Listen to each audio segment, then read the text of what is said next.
If your goal is to quit porn and do it sustainably and long term, you are probably focusing on the wrong things. You see, what I noticed after coaching over 90 people at this point and helping the community that I host, reading through their struggles each day, relapses, wins, urges beaten, I noticed that most people want to shove the negative feelings that they feel, whether it's stress, whether it's loneliness, whether it's boredom, under the mat of just be busy, bro. Recently I had a guy who asked me if he should play the guitar throughout the entire day to not feel bored. Now, it's a little bit absurd, but people are brainwashed a little bit by all these different sources, and we think that we have to do something all the time to keep your mind away from lust, away from temptations. However, it's physically, realistically impossible. At some point, you're going to get caught, bored or stressed or anxious, and you're not going to be doing something. And what I found is that people are actually scared of taking a step back, and I'm going to explain why it's not a step back, and to stop doing a lot of things that they do and focus on the deeper issues, emotional regulation issues, traumas first. Now I said that I'm going to explain why reducing the amount of things that you do is actually not a step back, but may actually be the step in the right direction.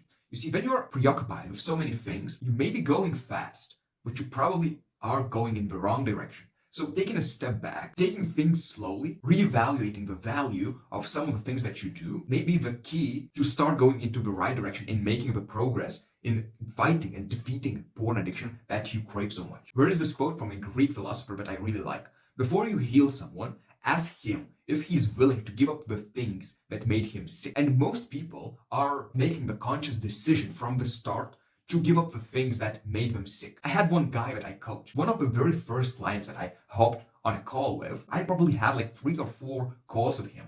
And each time when we were talking about his relapses and his struggles, he always brought up that he would relapse at the exact same time and the exact same place by getting triggered by the same exact trigger.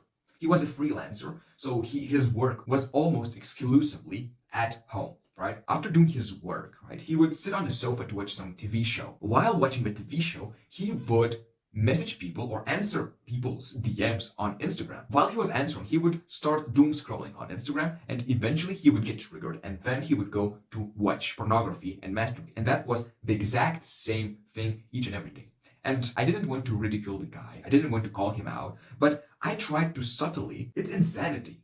Like, it's foolish to do the exact same thing and expect different results. And I could have shouted at him. I could have made an animation for him explaining how it works, but he just wasn't receptive for the message. So when I'm talking about taking a step back, I'm actually talking about giving up the things that you are maybe not willing to give up. You may have developed an emotional relationship with certain things. I constantly see people in forums saying that we have a storage filled with videos that we downloaded that they are not willing to give up yet. With gigabytes of video footage stored in their computers. There's this quote in the Bible that says, if your right eye causes you to sin, pluck it out. Practically, I found that it's just sacrificing the things that give you that instant pleasure, but don't really add anything of value to your life. So from personal experience, I had a couple of such things. So the first thing was the video game that I was playing.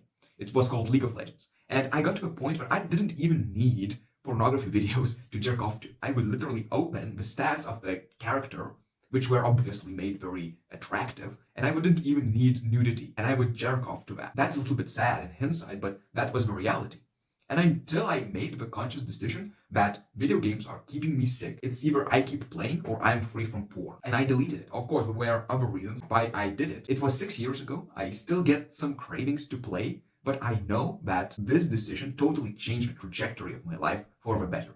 Another thing that I was not willing to give up was social media. Now, I sometimes still scroll on social media. I did it today, I did it yesterday, but I heavily reduced how much I consume. And the content that I consume, I try to be it as closely tied to what I care about at this moment. So right now I care about business, I care about helping people, entrepreneurship. So that's the type of content that I try to consume, even if it's short or low value content. Now in the roadmap that I developed after quitting myself 10-year porn addiction and helping over 90 others, there's this section called sacrificing the trigger. Now people think that it's just directly getting triggered from seeing a provocative picture or a video on Snapchat that is making you crave to go and watch porn. There's actually a more insidious mechanism that consuming low-value content is giving you urges indirectly. It's about desensitizing of the brain. You see, when you are consuming content, your brain produces neurotransmitters called dopamine. And dopamine is responsible for feeling pleasure. Now, the important thing is that the more dopamine it produces, the less effect it has on the receptors that it binds to. So it requires more and more dopamine each time for you to feel any kind of pleasure. That's how addictions are formed. And if you find it difficult to stop scrolling, that's exactly why. So the best way, and that's the main idea of this video, is to take a step back from all that digital noise. Learn to be bored. Actually, just meditate or go outside for a walk. That's something that I do and recommend others. Go on a digital detox. We talk about porn addiction a lot, but actually, porn addiction is just the tip of the iceberg.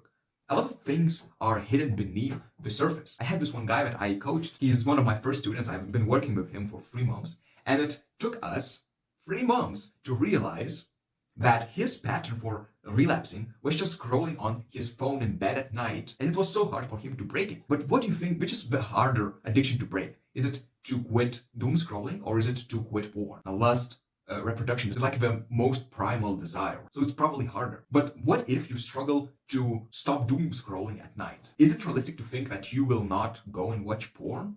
I don't think so. And that pretty much sums up today's video. If you're looking for a closely knit Christian man who are trying to become virtuous in the eyes of God, if you want more guidance on how to quit porn effectively, and you want free accountability, join our community in the description down below.